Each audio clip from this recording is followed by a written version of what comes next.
그 예전에 윤 박사님도 이제 따님하고 따님 친구랑 네. 지금 이제 말씀하시니까 생각나는데 이클립스 그 라인 오브 이클립스 보러 가셨었잖아요. 네. 동쪽으로. 토탈 이클립스. 네. 근데 저는 안 가서 네. 그 부분만 이렇게 봤거든요. 네. 부분만 보면 별 재미가 없죠. 아, 근데 부분만 보는데 네. 워낙에 이클립스가 네. 크게 일어나니까 네. 이렇게 초승달 모양으로 태양이 보였단 말이죠. 네. 보였는데 그래도 태양이 이제 세니까 사실은 보면- 맨눈으로 보기 되게 힘들거든요. 못 보죠. 보면 안 돼. 네, 쫙 이렇게 돼가지고 그래서 제가 어떻게 했냐면 이거였어요. 이걸 가져가서 이렇게 가렸다 보였다 이렇게 계속 했거든요. 이러면은 보여요. 좋은 방법. 네, 계속 이랬어요. 어릴 때 이랬거든요. 그러니까 네, 이렇게 그게 그거 아니에요. 스트로보스코프 같은 거잖아요. 아, 그래요? 저는 그냥 경험으로 아는 거라서. 근데 이제 못 보는 이유가 원래는 산란 때문에 그렇잖아요. 엄청 센 게 이제 여러 빛 방향으로 하니까 자체가 세고. 네, 빛 자체가 간섭하니까. 네. 근데 이제 우리는 괜찮지만 천문학 그 관측하실 때도 밤하늘의 항성이나 이런 거 아니면 빛을 받아서 주는 행성들 같은 거를 볼 때 그런 산란이나 더 주위에 상대적으로 뭐 실제 크기는 다르다 하더라도 뭐 가까이 있어서 그리고 그 관측하는 거기에 있어가지고 뒤에 것들이 잘 안 보이는 그런 것도 있나요? 그런 것도 되게 크죠. 그게 아, 커요? 옛날에는 일단 그 천문학 관측을 할 때 가장 좋은 관측 타임은 달이 없을 때예요. 그러면 그러니까 밤하늘이 다크할 때 한 새벽 3시? 아니요 그 초승달 뭐 이런 걸 말하는 건데 아, 만약에 보름달이 되면은 그 보름달에서 이렇게 태양에서 반사된 빛이 되게 커요. 그래서 하늘 전체가 백그라운드가 되게 밝아져요. 그래서 회색같이 막 변하는 거죠. 데이터를 이제 직접 찍어보면은 배경에 그 노이즈 레벨이 쭉 올라가는 거예요.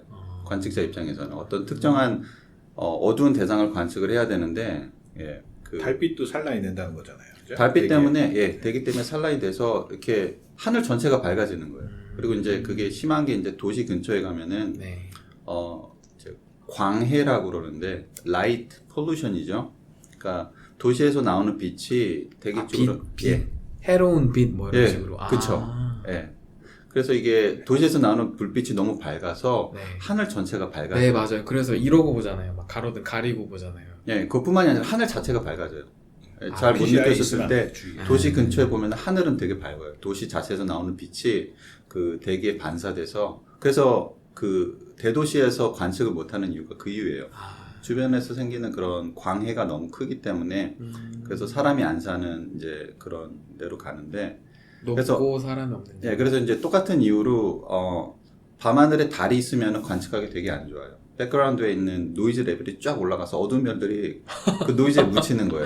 그래서 그래서 이것도 다시 한번 해볼 만해요. 네. 우리 어렸을 때 뭐를 했냐면 등하 관제 훈련이라는 걸 했어요. 네. 그게 뭐예요?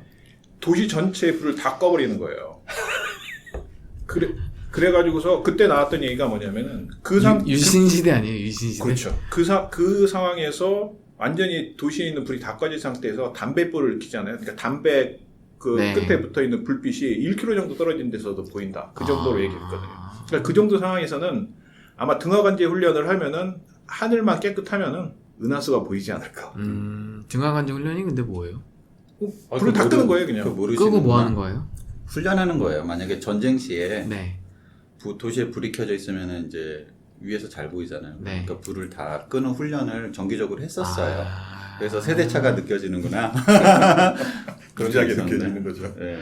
근데 지금 이제 박 박사님 얘기 듣고 드는 생각이 자꾸 뭐가 있냐면 재밌는 것 같은데 천문학자들이 어찌 보면은 이 세상에서 달을 제일 싫어하는 사람일지도.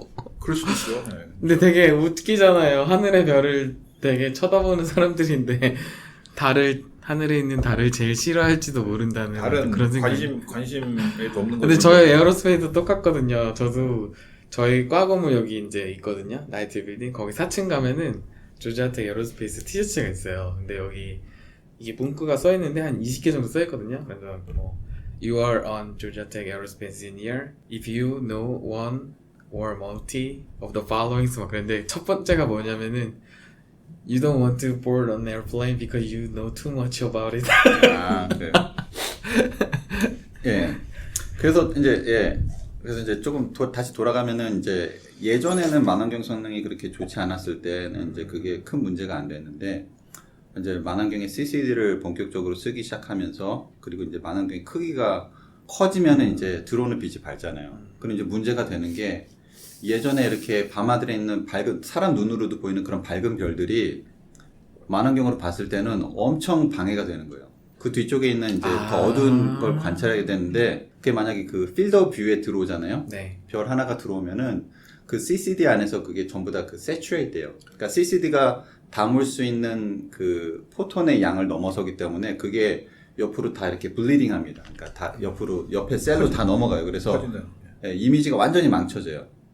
그게 문제가 왜 되냐면은 그런 별들을 피해서 관측을 해야 돼요. 그러면은 일단은 CCD부터 설명을 해주시죠. 예, CCD는 이제 지금 카메라가 워낙 이제 디지털 카메라가 들어왔었는데 보편이 많이 CCD 돼서 카메라, 예, 차지 커플드 디바이스라고 그래가지고 그러니까 기본적으로는 이제 아인슈타인이 발견했던 광전 효과를 이용한 건데 네. 빛이 와서 금속을 때리면은 거기서 이제 전자가 튀어나오고 일렉트론이 튀어나가면서 전기가 흐르게 되죠. 그럼 전기가 네. 흐르는 양을 측정을 해서 이 소스에 대한 거를 이제 이미지로 촬영을 하는 기술인데 아.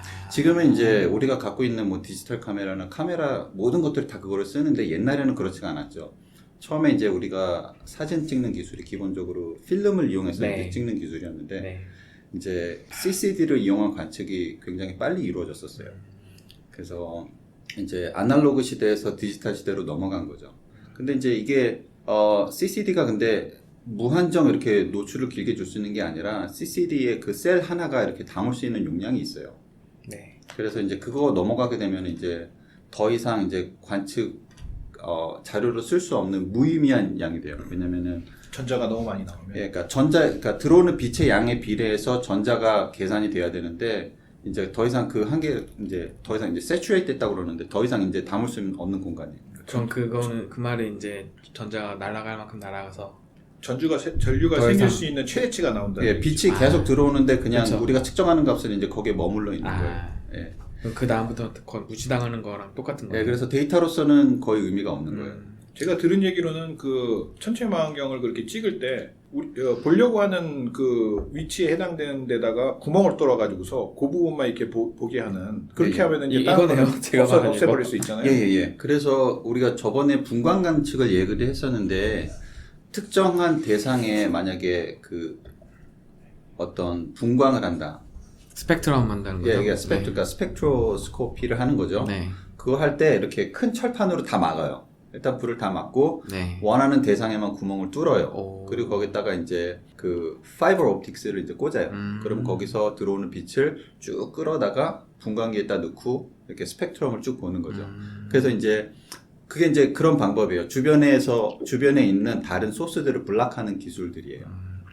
전자현미경을 제가 박사과정 때 좀 썼었는데 제가 박사과정을 할 때 그러니까 90년대 초중반에 걸치면서 이제 박사과정을 시작했는데 그때 이제 CCD가 들어오기 시작했어요. 전자현미경에. 그전에는 그때는 이제 필름을 쓰고 있었고 필름 직접 어두운 암시에 들어가지고서 전자현미경에서 찍은 필름을 현상하고 그랬었어요. 그걸로 사진도 만들고. 예. 근데 이제 그때 이제 한 그 전자현미경에 CCD가 부착되어 있었었는데 레졸루션이 엄청 작아요. 아마 지금 기억으로는 1000x1000 픽셀 정도? 굉장히 작은. 그렇죠. 1K 정도인데 그 당시엔 되게 비쌌죠. 네, 굉장히 네. 그거를 이제 했었죠. 이제 그렇게 전자현미경을 할 때 또 전자현미경으로 이제 디프렉션도 볼 수가 있어요. 엑스레이 디프렉션처럼 전자현미경으로 이제 디프렉션을 보면서 이 결정 구조가 어떻게 되는지 대충 이제 볼 수가 있거든요. 그거 할 때도 가운데 부분에 이게 전자 인텐시티가 되게 크기 때문에 그 부분을 가리죠. 안 가리면은 좀 곤란한 상황이 벌어지죠.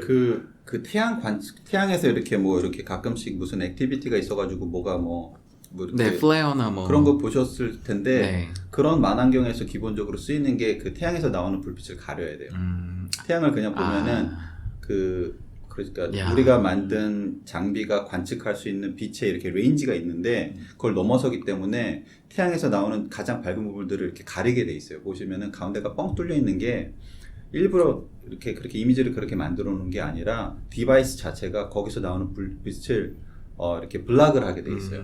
그래서 그래야지 우리가 주변에 태양의 뭐 대기에서 일어나는 현상들, 코로나나 이런 것들이 뭐가 이렇게 폭발하고 이런 것들이 잘 관측이 됩니다.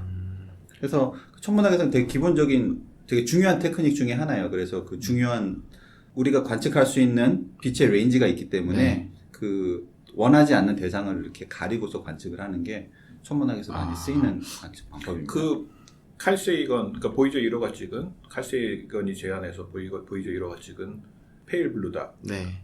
창백한 푸른 점. 네. 그 사진을 찍을 때도 명왕성의 위치가 아니라 명왕성만큼 떨어진 그 거리에서 이제 찍었다고 하는데 그 거리에서 보면은 태양하고 지구의 사이가 되게 가깝잖아요. 그렇죠. 예. 그러면은 이제 태양 빛의 영향이 그 지구 사진을 찍는데 굉장히 큰 영향을 준단 말이에요. 네. 그래서 그 실제 그 사진을 빛도 보면은- 사실은 태양빛이 반사돼서 나온 거잖아요. 페일블루 그 색도 사실은. 그렇죠. 예. 근데 이제 그 당시 1970년대에 만들었던 그 카메라가 그렇게 먼 곳에 있을 때 지구하고 태양이 굉장히 가깝게 보일 텐데 거기에서 이제 지구 점을 이렇게 딱 골라낸다는 자체도 사실은 그 당시로서는 굉장히 좋은 기술이 아니었나. 네. 실제 사진을 보면은 그렇게 선명하지는 않아요. 노이즈 자글자글하죠. 네. 근데 네. 그렇죠. 그 사진 저번에도 그 동영상도 있잖아요. 올려주신. 예, 동영상에 내가 올려놨죠. 예. 그래서 저희가 이제 지금 그 이미지를 이렇게 저장하는 그 CCD 이런 얘기를 하고 있는데 예전에 이제 그냥 사람의 맨 눈으로 관측을 하던 현상들을 이제 우리가 그거를 저장할 수 있는 방법이 이제 사진기가 발견되면서 필름이 이제 만들어지면서 그런 어떤 획기적인 변화가 일어난 거죠. 그래서 옛날 같은 경우는 아주 이렇게 어두운 소스를 볼 수가 없었는데 네. 만약에 필름을 쓰게 되면 이걸 노출을 많이 주게 되면 어두운 소스를 발견할 수 있는 이제 그런 장비가 되는 거죠. 그래서 되게 획기적인 변화였어요. 그 맨 눈에서 어떤 그 기록을 남기는. 그쵸 그 데이터를 저장할 수 있다는 거. 그리고 이제 그 눈으로 볼 수 있는 물리적 한계를 극복할 수 있다는 점에서 네. 되게 큰 변화였는데 이제 다른 큰 변화가 이제 필름에서 디지털로 넘어가면서 CCD를 쓰게 되면서 큰 변화가 일어난 거죠. 그렇게 되면은 자료를 처리하는 데 대해서 되게 유연해지죠. 왜냐면은 각 픽셀에 대한 정보를 우리가 어떤 숫자로 갖고 있기 때문에 이거를 데이터를 가공하고 어떤 오류를 이렇게 수정하고 이러는데 되게 유리한 장면이었어요. 암실에 갈 필요가 없죠. 암실에 가보는 사람들은 그 과정이 얼마나 손이 많이 가는 과정인지 네. 알고 있죠. 근데 이제 바로 찍는다고 해서 그 데이터를 그냥 우리는 이제 사진을 보통 찍으면은 그냥 쓰잖아요. 이제 네. 뭐 전문가들은 어떤 보정을 하기는 하지만은 근데 기본적으로 과학적인 데이터로 쓰기 위해서는 많은 과정을 거쳐야 돼요. 그래서 관측 전에 이제 셔터 다 닫아놓고 그 CCD를 그냥 이렇게 노출을 줘요. 노출을 백그라운드 주면 찾기 위해서. 예, 그래도 노이즈가 나와요. 그 흐르는 전류에 의해서 생기는 노이즈, 그 다음에 기본적으로 이렇게 열 때문에 나오는 노이즈, 서멀 노이즈 때문에 생기는 것들을 이렇게 그것도 찍고, 그 다음에 이제 다른 거는 이제 CCD가 이제 픽셀이 되게 많잖아요. 그러면은 얘네가 다 똑같이 반응하는 게 이제 이상적인 경우인데, 이게 만들다 보면은 다 틀리단 말이에요. 똑같은 빛을 쬐줘도 얘는 10이라는 뭐 10이라는 숫자를 기록하는데 어떤 애는 5라고 기록을 해요.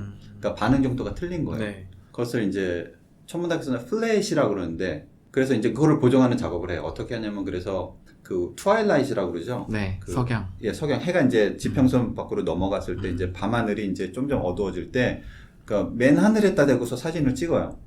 그러면 이제 그거는 어떤 균일한 광원이라고 우리가 생각을 하는 거예요.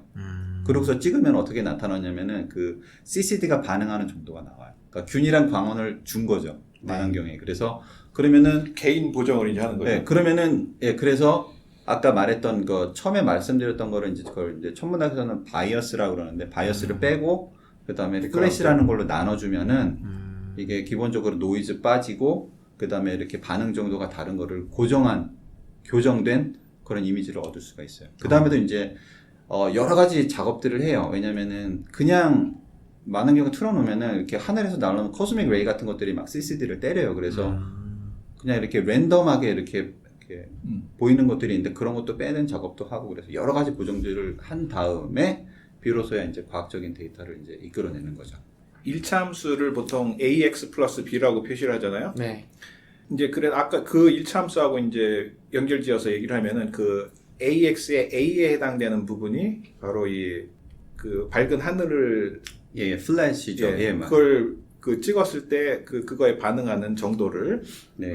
표현하는 거고 B는 이제 백그라운드. 네, 그게 전혀 이제 아무것도 없을 때 이제 마치 백그라운드 노이즈처럼 나오는 걸 네. 그거를 이제 그거는 캘리브레이션이네요. 오프셋 해야죠. 조정하고 네. 해야죠. 0점 맞추는 거. 네, 그거를 할 수밖에 없는 게 다 해요. 이제 실험할 때는. 만환경 상황이 그때그때 틀려요. 아, 되게 그 스트럭처도 계속 열에 따라서 계속 변하고 그 미러에 먼지가 앉기도 하고 CCD 자체 먼지가 앉기도 해요. 그래가지고 만환경의 컨디션이 처음에 만든 그대로 영원히 가는 게 아니라 상황이 매일매일 매시간 변해요. 그래서 그날 그 코렉션을 할 수 있는 그런 관측들을 안 해주면은 이 데이터는 과학적인 의미로 쓸 수 없는 데이터가 그렇죠. 그러면은 저기 되게 귀찮은 일들이 많겠네요. 엄청 맨날 많죠. 그렇게 할 거면은 야. 그 귀찮아도 해야 되는 일이죠. 그거 안 하면 안 되니까. 그렇죠. 저는 이제 여러 실험 그 분야에 있었는데 제가 그 대학원 때는 잠깐 핵물리 실험실에 있었고 뭐 그런 데서도 마찬가지예요. 다 그런 거 다 체크하고 해야 돼요. 아 근데 그 오차가 나는 이유는 제작 공정상에서의 그 공차 때문에 그런 건가요? 반도체 수율이나 뭐 이런 것처럼? 그러겠죠. 우리가 똑같이 뭐 만들지만 마이크로미터나 밀리미터 단위에서의 그런 오차들. 예, 뭐 CCD 만들 때 그 금속 네. 가공하는데 이상적으로는 똑같이 가공이 된다고 생각을 하지만은 그 CCD 보시면은 정말 조그마잖아요. 전 못 봤어요. 못 어떻게 봤어요? 생긴지도 몰라요. 그 카메라를 생각하시면 되잖아요. 그 핸드폰에 들어있는 카메라가 요만한 손톱만한 그거보다 손톱보다 작은 작은 거예요? 네. 그런 장비인데 거기에 뭐 요즘에 뭐 천만 화소. 천만 원은 기본이죠. 천만 원 기본되고 뭐 이게 가로로 이렇게 해서 핸드폰 카메라가요? 2K, 4K 이렇게 나오잖아요. 아니, 천만 해서 네, 천만 화소. 아니다. 1300, 1500만. 아니에요. 1억 해서도 이제 천만이면은 거의 이렇게 3K by 3K 정도 되는 거잖아요. 네. 그죠? 대충? 그 그러니까, 정도는 뭐. 3.3. 그러니까 거기 픽셀이 어마어마하게 많이 들어가 있는 거예요. 그렇죠. 이게 되게 이렇게 다닥다닥 붙어 있고. 그래서 아무리 최신식의 뭐 기술로 가공을 한다 그래도 그 오차, 자연적으로 생기는 오차 같은 거는 이제 고정을 할 수가 없죠. 근데 후보정을 하면 이제 그걸 고정을 할 수는 있어요. 어느 정도는. 근데 완전히 없애는 거는 이제 불가능하고. 머신러닝 같은 거 인공지능 동원하면 그런 좀 이클립스된 별들 후보군들 같은 거 좀 패턴을 찾아낼 수 있지 않을까요? 하지 않을까요? 아마 할 거예요. 아마. 그런 연구도 할 것 같아요 누군가는. 네. 근데 지금 그 천문학계에서는 그냥 전체를 그냥 매일 뭐 몇 시간에 한 번씩 스캔한다면서요. 예. 그걸 사람이 다 못하죠. 그게 아니라 제 말은 이제 고정을 하는 거요? 스캔하는 거는 그냥 네. 데이터 수집하는 거고 그거 갖다 이제 뭐라든 하자 해서 그거는 정말 기록의 의미잖아요. 근데 이제 제가 말씀드린 거는 원래 알고 있던 것들 시간이 많이 지났으니까 알고 있던 것들은 이제 찾아내면 트래킹을 계속 할 테고 뭐 누군가는 그죠. 그리고 그래도 이제 미지의 별들이 많을 거 아니에요. 아직 찾지 못한 뭐 황성계처럼 막 그런 것도 있고. 근데 이제 어떤 간접적인 증거에 의해서 의심을 갖고 조금 더 이제 딥한 분석을 해보니까 뭔가 되다 안 되다 이런 게 아니라 가려져 있는 정도에서의 그 패턴이 있을 것 같거든요. 느낌이 왠지. 그래서 그거를 좀 쭉 스캔하면은 기존의 인공지능이 합숙이래. 학습한 거에서 좀 캔디데이트를 추리고. 그거 하고 있을 거예요. 기본적인 거는 하죠. 네. 예. 아 그래요? 옛날 그 네. 밤하늘 이렇게. 근데 그게 예. 천문학이 아니라 AI 백그라운드 있는 사람들이 할 것 같아요. 느낌이. 당연한 천문학에서 것 같은데. AI 네. 하시는 분들이 AI 쓰는 것 같지가. 네, 제가 왜 그 스캔한 걸 얘기했냐면 그 데이터가 엄청나기 때문에 그거를 그냥 묵혀두지 않고 있기 때문에 그걸 한다는 얘기거든요. 그 얘기는 지금 이 순간에도 그거를 자동적으로 분석하는 시스템이 있다는 얘기거든요. 예, 뒤에 있는 파이프라인들이 있죠, 보통. 그래서 예전에는 이제 사람들이 이제 그걸 수작업으로 했는데 이제 말씀하신 것처럼 이제 매일매일 관측 데이터가 엄청나게 쏟아지는 상황이 되면은 사람이 이제 수작업으로 돌릴 수 없는 상황이 돼요. 그러면은 실시간으로 관측이 될 때 이제 뒤에 있는 파이프라인이 돌아가죠. 요즘에는 이제 그 컴퓨팅 파워가 많이 좋아졌기 때문에 관측 데이터가 나오는 즉시 그 자리에서 기본적인 파이프라인은 이제 돌려요. 근데 그 보정을 한다는 게 이제 조심스러운 게 왜냐면은 과학적인 어떤 데이터가 변한다는 거거든요. 근데 그렇죠. 그게 정당한 그냥 이미지를 좋게 하기 위해서 보여주는 거는 상관이 없는데 만약에 이게 어떤 과학적인 의미로서의 그 어떤 측정 값이 필요하다 그러면은 일괄적으로 돌리기 이렇게 합당하지 않은 경우들이 있어요. 그럴 때는 이제 사람이 하는 게 맞고 이제 근데 기본적인 아까 제가 말씀드린 뭐 바이어스를 뺀다거나 플랫을 뭐 교정한다거나 이런 작업들은 매일 하는 것들 이런 것들은 기본적인 파이프라인이 만들어져서 이제 실시간으로 보정이 되죠. 그 제가 이제 이 녹음을 한 거를 또 제가 편집을 하잖아요. 그럼 여기에서도 그 아까 얘기한 AX 플러스 B에서 B를 제거하는 과정이 필요해요. 노이즈가 있으니까. 네. 그 과정을 이제 전혀 소리가 안 나는 부분, 그 부분을 딱 선택을 해가지고서 그 부분을 저장한 다음에 그 부분에 해당되는 걸 전체적으로 다 빼버리는 거죠. 예, 예. 그러면 이제 그냥 그 자연스럽게 나는 그런 배경 소리들이 많이 없어지는 거죠. 그거 안 없으면은 어수선해요. 녹음 교정하시는 거예요? 예. 다 하죠. 어. 백그라운드 노이즈 없애죠. 돌비 그건가요? 지금은 돌비라고 써진 그런 오디오 장비들이 별로 없는데 옛날에는 그 돌비라고 이렇게 써 있는 것들이 있었잖아요. 굉장한 테크놀로지로 네. 그때 생각을 했죠. 근데 그 녹음 소스에 상관없이 그냥 그거 이렇게 기능 키면은 주변에 치하는 소리가 조금 이렇게 줄어드는 그런 게 있었는데 맞아요. 그냥 뭐 시그널 프로세싱이겠죠 기본적으로. 예, 음원에 대한 그래서 그 주변에 치하는 소리를 잡아서 그 레벨을 낮춰주는 기술 같은데 중력파 측정할 때도 그런 작업이 있는 걸로 알고 있어요. 지구 자체의 진동, 실험 기계의 진동, 그리고 거기에 사용하는 그 전기 관련된 진동들 그런 거를 일단 빼야지 중력파 아주 그 미세한 중력파가 보일랑말랑 하는 거죠. 그래서 아까 제가 자꾸 CCD로 돌아가는데 이제 CCD 관측을 할 때 그래서 기본적으로 관측할 때 생기는 노이즈를 줄이려고 최대한 노력을 해요.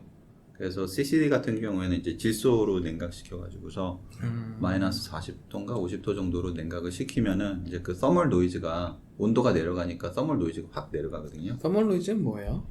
열이 열 자체에서 나오는 노이즈죠. 열이 있으면은 전자가 더 잘 움직여요. 그래서 전류가 생길 확률이 높아지죠. CCD 표면에 말씀하시는 거죠. 그러니까 CCD 자체 소재에서. 예. 소재 자체에서. 예, 열이 있는 애들은 전자기파를 내니까. 그렇죠. 네. 그러니까 블랙바디 같은 거 생각하시면 될 건데.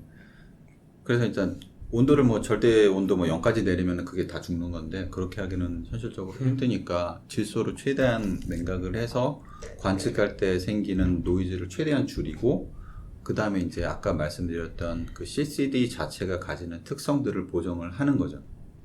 근데 이제 우리가 일상 영역에서 사진을 찍을 때 이제 보이는 광원들은 시그널이 굉장히 강한 편이에요. 시그널 투 노이즈가 그래요? 예, 세가지고 천체 관측 경우에는 이제 그 우리가 어떤 관측하고자 하는 대상의 시그널하고 그 다음에 백그라운드에 깔리는 노이즈 레벨하고 그 레이쇼가 낮기 때문에 이런 험한 일들을 하는 건데 이제 일상생활에서 밖에 나가서 찍는 경우에는 시그널 자체가 굉장히 세요. 그래서 제가 생각하기에는 굳이 그 온도를 낮추지 않아도 우리가 일반 사진에서는 노이즈가 별로 안 보이잖아요. 낮에 찍은 것들에서는. 근데 이제 밤에 찍은 거 밤에 야간 사진 같은 거 찍었을 때는 이제 그 노이즈가 이제 눈에 나타날 정도가 되는데 이제 그걸 이제 어떤 이미지 프로세싱 자체에서 이렇게 해서 그걸 줄이는 기술들이 있을 것 같은데